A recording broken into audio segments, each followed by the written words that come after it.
Hello, my name is Marlen Mouliou. I'm assistant professor of museology at the University of Athens, and I'm going to talk about the museum inside me, an initiative that we co-created with my colleagues Yannis Koukmas and Maria Christina Evstrateou during the lockdown period in Greece, and an initiative that gave us a lot of interesting insights about museums and our connections with them in the public domain. Let me start my presentation with these photographs that were taken a couple of years ago in the temporary exhibition The Future Starts Here that was presented in the Victoria and Albert Museum in London. When we entered the gallery as visitors, we were faced with this pertinent question: what makes us human? But also, in this hyper-connected world, we all feel that we are well connected. But do we feel lonely? What makes us feel more connected? Sherry Turkle's book, Reclaiming Conversation, The Power of Talk in a Digital Age, poses a lot of similar questions, but from a different angle. Sherry Turkle is also a person that works with museums and objects, and she often talks about the power of objects as conversation pieces. In her book, she tells us that we're being silenced by our technologies, that we, in a way, have a crisis of empathy because we have unlearned to talk to each other in a proper way. But she is not desperate about that. On the contrary, she feels that there is a cure for this purpose, and she makes a case about the power of conversation. But we just need to learn to live more deliberately, as she says. And she brings the metaphor of the three chairs. The three chairs one can see in an old cabin in the mountain. One chair represents the solitude, two chairs as a pair represent friendship, and three chairs as a threesome they represent society and the connection between us. Sherry says that in solitude we find ourselves. When we are secure in ourselves, we're able to listen to other people and really hear what they have to say. And then, in conversation with other people, we become better at inner dialogue. And so my case is as a reflection to Sherry's words, but also as a reflection to my own professional development. My case is that museums have the potential to be safe spaces for conversation and for connection with ourselves and with others. Museum objects can offer different and unique opportunities for interesting, lively, provocative, evocative conversations with ourselves and others. Museums can turn static objects to talking objects, and they can be more effective when they involve the public and when they source through the public stories that are very interesting and very empowering for civic engagement. Sherry Turkle tells us that technology enchants and makes us forget what we know about life. That's true. Her argument, however, is not anti-technology. On the contrary, she is, as I said before, very much pro-conversation, because conversation cures, as she says. Research tells us that being comfortable with our weaknesses is very central to our happiness, our creativity, and even to our productivity. The internet is a platform, is a space where we can share the possibility of presenting our views to the world, but it can also create silos of communication and interrupt proper conversation between us. In 2020, COVID-19 changed our lives as we have never imagined before. All walks of life have been affected, our lives have been affected, and of course museums had to close down. 90% of them globally closed their physical spaces to visitors, but opened up wide their digital space for further creativity and productivity and engagement with the public. As Ernesto Tone, UNESCO Assistant Director General for Culture, has stated, at a time when billions of people around the world were separated from one another, museum could bring us together, where this space that would connect citizens. It was not long before, in 2019, that museum professionals all over the world debated passionately about museums and their new role in society by discussing the possibility of establishing a new museum definition. A museum definition that would talk about museums as democratizing, inclusive, polyphonic spaces for critical dialogue about the past and the future. In Kyoto, we didn't manage to establish a consensus about this new museum definition, but the discussions had created a lot of interesting insights about our role in society as museum professionals and the museum's role as safe spaces in the 21st century. So, with the museum inside me, our vision was to create a museum that would promote conversation, reflection, creativity, interconnection, empathy, and support in times of obligatory but necessary physical distancing, and create a museum that would find ways to reflect on the question what makes us human and how conversation is the most human and humanizing thing we can do, and how we can do that online. So, in this presentation, we pose these three main questions. How can an unprecedented global crisis be a catalyst for the making of an online sociocultural project about museums and the museum itself as an institution? How can the museum as a concept and frame of mind provide an intellectual tool and the evocative process for understanding our personal and collective identities and the meaning of our cultural experiences and life through them?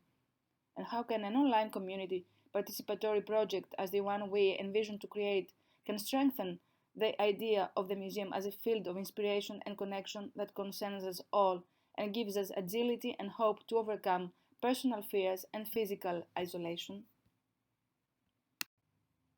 So, at the end of March 2020, just 2 weeks after the general lockdown started in Greece, we launched the museum Inside Me, a museum of positive thinking, as we called it, composed of two photographic collections on Facebook and Instagram. We used these two different media, social media, for different reasons. Through the Museum Inside Me, we wanted to create a bridge of communication and expression between citizens in the difficult period of lockdown, a period that we could see was creating mounting fears and anxiety among citizens. This is a participatory, evocative, anthropocentric, as we believe, project. And we hope that it's a project that will last much longer. It's, of course, a project that started during the pandemic, but its spirit and its vision is going much beyond a period of lockdown. It's a project that we would like to expose museums in the public domain in a different way and show their relevance in everyday social life. So, key points for this presentation are those ones on the screen. I have already started developing the philosophical and value-laden principles behind the creation of the project. I'll very quickly present some practical steps we took in order to make it happen, a few words about its content and meaning, some insights about its social impact, as we have already gathered some information about its use through our visitors and donors of objects, and some reflection on its potential as a strategic option for bringing non-museum believers closer to the meaningful mental and physical space of the museum. And this was the text with which we invited everyone to contribute to the museum inside me. And we stressed a lot that museums are lovable places that makes us explore the world around us and discover stories about people and life through their collections. So staying indoors, staying in our houses, we are deprived of a new visit in a museum, but we can reenact the museum experiences in our own physical spaces of our houses. First, by finding objects from our everyday life that can have a museum value or can have a value for us, and that makes them museum pieces anyway, but also by digging out photographs from our past experience in museums, which we loved and we would like to share with the online community through the Museum Inside Me. First, on Facebook, we called the Facebook users to pick a thing from their houses. Our homes are the museums of ourselves, full of stories and experiences from our lives. pick a story related to this object and upload it in their profile. In the photo caption, we would like them to tell us few words about the object and how it makes them feel positive and energized during a period of difficulties. So the co-creation of a special museum started. Today we have 2,940 likes and more than 3,000 followers. A quite good number, I believe, in a space of 4 months.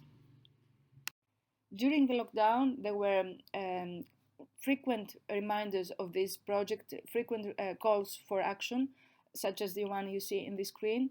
We related the museum inside me with stories of positive thinking, but not only. We encouraged users to express their concerns, to express their anxieties, and find our museum as a safe space to share these stories and their hopes for a better future, whilst the future was still uncertain. In almost 4 months, we collected 170 objects and stories in Facebook, the great majority of them during the period of the lockdown. So after the lockdown was lifted, we could see that people were very much occupied with other things in their everyday life. So the interaction with the museum inside me was not that strong. But in the first 2 days of its launch, more than 1,000 likes and 49 objects were uploaded, which was a very interesting reaction and quite telling regarding the potential of this project and its connection with civic society. The stories and the objects shared with us were really very diverse and very interesting in many different ways. A lot of them related to personal memories from past times, from childhood and from times of traveling. A lot had to do with the past generations, our ancestors and their traditions, but also a lot about the personal need for serenity, for relaxation, for calm, and for finding hope in different things, and of course also in museums, as this object tells us. But this is a matter of research and further analysis in the coming months. What is interesting is that people felt the need to connect with the museum inside me and felt from the very beginning very engaged with the story this museum would share with them and would co-create with them. And this is another object, very interesting and very evocative, with a story that comes from a little girl from Sarajevo who shared positive thinking and energy with us through this little doll. In the Instagram, the purpose of the collection was different. The call was for users to remember themselves in a museum, to tell us how they felt in there and what memories they have. So they created altogether a collection of personal photos to keep these memories in museums alive. First through their personal stories in Instagram, but also then through the special profile we created for the museum inside me in this social medium. As I said, the objectives behind this collection were to encourage positive memories in museums and to recollect our museum experiences, but also to remind to ourselves that museums will not be closed forever and that we need to keep our passion for them alive. The photographs that users shared with us through the hashtag The Museum Inside Me were really amazing, very creative, very interesting, and the museum variety huge and diverse.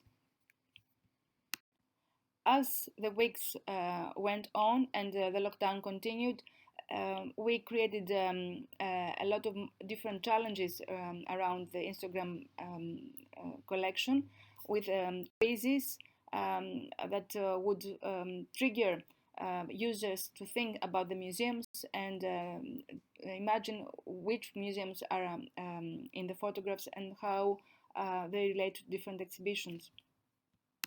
Soon our project attracted media attention. We gave a lot of interviews in radio and digital media. We tried to present the key idea behind the project and encourage more users to connect with us. With great pleasure and excitement, we saw our project going much further than we originally anticipated. One of our users and donor of an object in the Facebook collection, who is a teacher in the primary school and also studied archaeology, he used the idea of the project, the Museum Inside Me, as a concept to create a project with his pupils who were also in lockdown. And so the Museum Inside Me became immediately educational material for creative projects for younger ages as well. And we have already collected a lot of material from this colleague. And on the 18th of May, the International Museum Day, we launched a public event through Zoom, an online discussion about the museum inside me and about the museums in general inside us, with different speakers who were all from different fields of life, professional occupations, all connected to the museum inside me in different ways through the objects that and stories they shared with us, or as users following our profile and our discussions. And so, where all this project, all this initiative leads us now? We thought immediately that it was very important to create an assessment of what we have done and to gather comments about the further potential of the project and how it can develop in the future. We launched an online survey, and soon we got a very good number of responses. I'm not going to be very much detailed about that, but just to tell you that most of the users felt that the project sparkled positive thinking and the personal process of reminiscence. It was very important for us that the project worked this way. Many felt that it was a very original and a very necessary project, a very interesting one, but also a soothing one, a project that created a community of practice and a community of people that could chat, really talk to each other in a different way through social media during the lockdown period.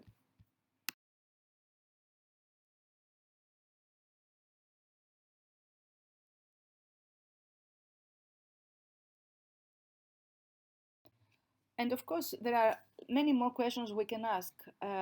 Some of them can be, what kind of objects we collected after all? What kind of stories? What stories were submitted when? Does this timing matter? Does it differ as the lockdown and the experiences we had changed over time? What was the sequence in the object story uploading? And how did this matter? How did the users inspire each other with the stories? And were there any gender, age, professional biases in relation to the objects and the stories submitted? What were the readers' reactions and comments for every story? And what kind of stories we had in Instagram? These are all very pertinent questions, and we will address them and analyze them in detail in the coming weeks and months. As I finish this presentation, I want to share with you this interesting infographic presentation of another survey that was run in the United States from Museums Association. Users, museum goers, were asked different questions as the lockdown progressed in order to assess what were their first reactions, what were their connection to museums, what they wanted from museums to address during a difficult period of the pandemic, and what, after all, museums stand for. What I find interesting is that museum goers focused on the value of museums as escape spaces, as spaces of hope, as spaces where we can contextualize the pandemic experiences and foster social connections between us from a distance for now, or when museums reopen from near. So museums can bring hope, and museums can also help us heal This is the message that I would like to put across, first through this presentation, but more than anything through the project, the museum inside me. Thank you for your attention.